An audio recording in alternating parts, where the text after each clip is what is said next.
আজকে আদালতে মূলত আমরা বলেছি যে জামায়াতের রেজিস্ট্রেশন প্রক্রিয়াটা বাতিল করার মাধ্যমে এবং কেয়ারটেকার গভর্নমেন্ট সিস্টেম বাতিল করার মাধ্যমে পলিটিসাইজেশন অব জুডিশিয়ারি করা হয়েছে, অর্থাৎ বিচার বিভাগকে রাজনীতিকীকরণ করা হয়েছে।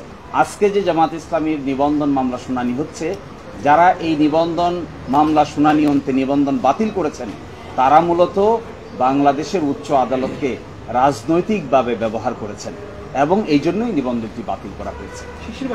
আমাদের এই আর্গুমেন্ট আদালত অত্যন্ত মনোযোগ দিয়ে শুনেছেন। আমরা এক্সপেক্ট করব যে আমাদের এই আর্গুমেন্টের ভিত্তিতে আগামী 1 জুন ইনশাল্লাহ জামায়াত ইসলামী তার নিবন্ধন ফেরত পাবে এবং একই সাথে বাংলাদেশের রাজনীতিতে জামায়াত ইসলামী নতুন উদ্যমে নতুনভাবে মানুষের সাপোর্ট নিয়ে মেজরিটির ভিত্তিতে বাংলাদেশের রাজনীতিতে গুরুত্বপূর্ণ ভূমিকা পালন করবে ইনশাআল্লাহ।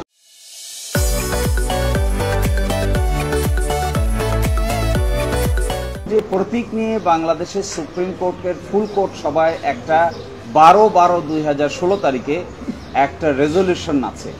এই রেজলিউশনের কারণে ইলেকশন কমিশন একটি পদক্ষেপ নিয়েছে।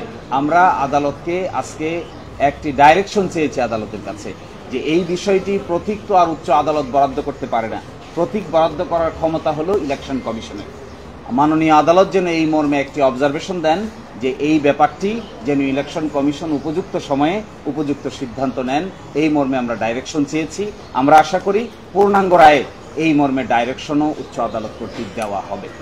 যেমন দাঁড়িপাল্লা প্রতীক বাংলাদেশ জামায়াত ইসলামী ব্যবহার করছে অনেক আগ থেকে, আর আমাদের সুপ্রিম কোর্টে দাঁড়িপাল্লা প্রতীক আসছে 1972 সাল থেকে। একই সাথে দাঁড়িপাল্লা যে প্রতীকটি ব্যবহার করা হয়েছে, বাংলাদেশে যত যে কয় সময় সংসদীয় ইলেকশন হয়েছে সব নির্বাচনে জামায়াত ইসলামী দাঁড়িপাল্লা প্রতীক নিয়ে অংশগ্রহণ করেছে, ইলেক্টেড হয়েছে, মন্ত্রী হয়েছে। ফলে জামায়াত ইসলামীর সাথে দাঁড়িপাল্লা প্রতীক ওতপ্রোতভাবে জড়িত। মানুষ শুধু রাজনৈতিক দল দেখে না, সাথে সাথে রাজনৈতিক সিম্বলটাও দেখে, প্রতীকটাও দেখে। সেই জন্য আমরা বলছি যে শুধুমাত্র রেজিস্ট্রেশনই যথেষ্ট নয়, তার সঙ্গে ইলেকশন কমিশন যেন আমাদেরকে দাঁড়িপাল্লা প্রতীকটি বরাদ্দ করে এই মর্মে উচ্চ আদালত থেকে আমরা অবজারভেশন চাই। লিখিত আকারে আমরা এই অবজারভেশন চেয়েছি।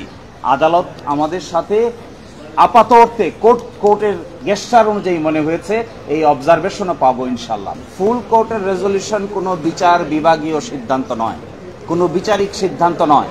ফুল কোর্টের রেজলিউশন একটা প্রশাসনিক সিদ্ধান্ত। এই প্রশাসনিক সিদ্ধান্ত প্রশাসনিকভাবে নেওয়া হয়। আর আজকে আমরা আদালতের কাছে অবজারভেশন চেয়েছি। বাংলাদেশের সুপ্রিম কোর্ট সর্বোচ্চ আদালতের পক্ষ থেকে এই মর্মে অবজারভেশন দিতে আইনগত কোনো বাধা আমরা দেখি।